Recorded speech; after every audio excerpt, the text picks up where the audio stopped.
Welcome to Try Podcast, episode 298. It's Monday, July 29th, and Dick Ollick asks, is your website working for you?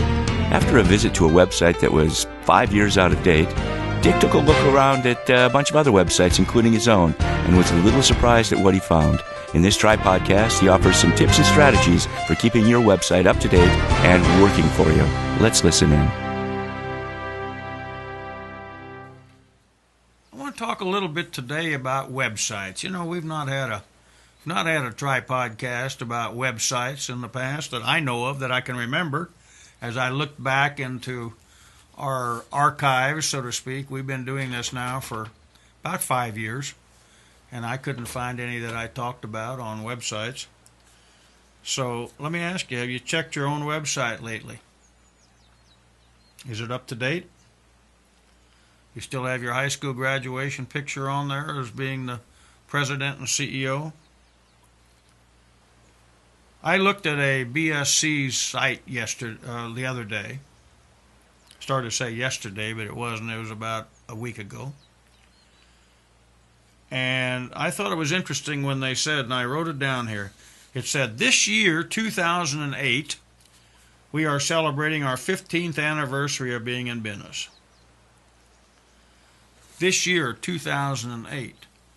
That told me that they probably hadn't updated their website, maybe haven't even looked at it in 5 years. Because when I'm recording this for you to listen to and to watch, it's 2013. You see, one like that probably does more harm than good. You'd be better off not having anything on there. You know, I always try to encourage people not to put the dates on there, like, you know, this is 2008, and then you forget about it.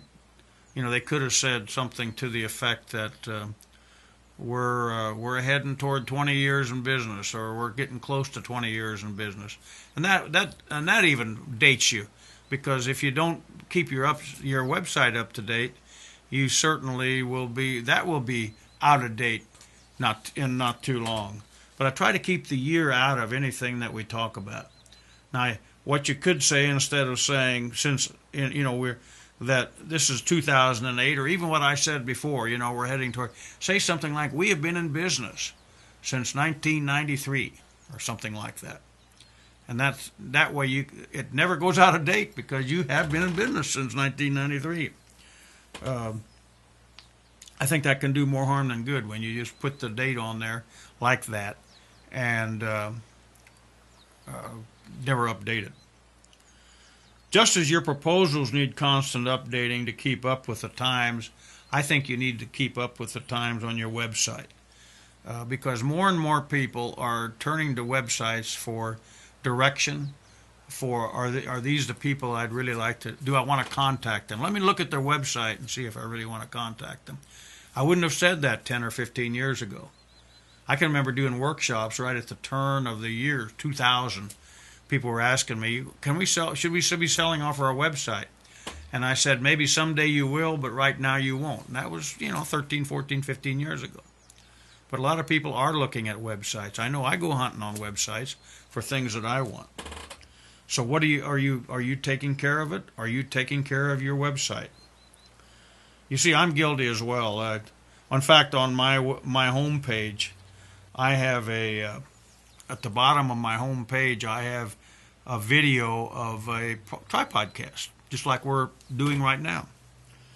And I sometimes forget to update it. I just updated it not long ago. But I looked at that thing, and I had been a long time with an old video. Now, that's not quite as critical, because hopefully the Try Podcasts last for a long time, and hopefully they have information that is topical and ready to go, and just as good today, or will be just as good 6 months from now that it is today. But nevertheless, I had neglected that part of my website. So I've made myself on my calendar now as every month to check that. I may not change it, but at least I'm checking it. Now, the other thing that is important, that is, if you get an inquiry, you need to make sure you follow up. Did you know that nearly 3 out of every 4 inquiries that come through a website never get answered, never get responded to? 3 out of 4. In other words, we spend the money, we spend the time, we encourage people to go to the website, and we ask them to contact us if they want a proposal or if they need information, and then only of you listening out there, 1 out of 4 of you is actually responding to that person. Then what's the purpose of the website?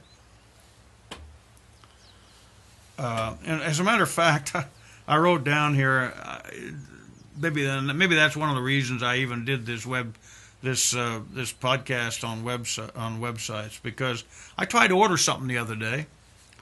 I order something probably every day off the website, but this particular day, the order icon on their website wouldn't work. I kept punching it, and it just stuck. So I even got out of the website, went back in and started over and did that drill. And so it didn't work, and it said, if you have any difficulty with this order, please call this 800 number. So I called the 800 number, and I got this punch, 1, 2, or 3. But I finally found the right person to punch. I wanted to punch a person, but I found the right number to punch, I should say. And I did that, and then lo and behold, I get a recorded message that says that department is unavailable to take my call. So how about you? Are you unavailable to take the call even after somebody's gone? So needless to say, I didn't order from that company. I went to a different website, and it wasn't a big thing. It was a couple $100, though, And I wonder how many other people went to that website, couldn't order that day, and how many sales they might have lost. So let me suggest to you that check your website, update it as needed, make it easy for customers to contact you. Check mine out. Let me know. Check mine out at consultancycleaning.com, and let me know if there's anything that's irritating you on that, or what you don't like, and let me know, and we'll see what we can do about changing it. Thanks for joining us today. You've been listening to a Tripodcast, short video and audio presentation about important topics in our industry. If you're a current subscriber to the Tripodcast, thank you. We appreciate it. If you're not yet a subscriber, please check it out. It's free and it's easy. Come to www.tripodcast.com, enter your email address on the right-hand column, and click subscribe. We'll send you out a new Tripodcast every Monday morning.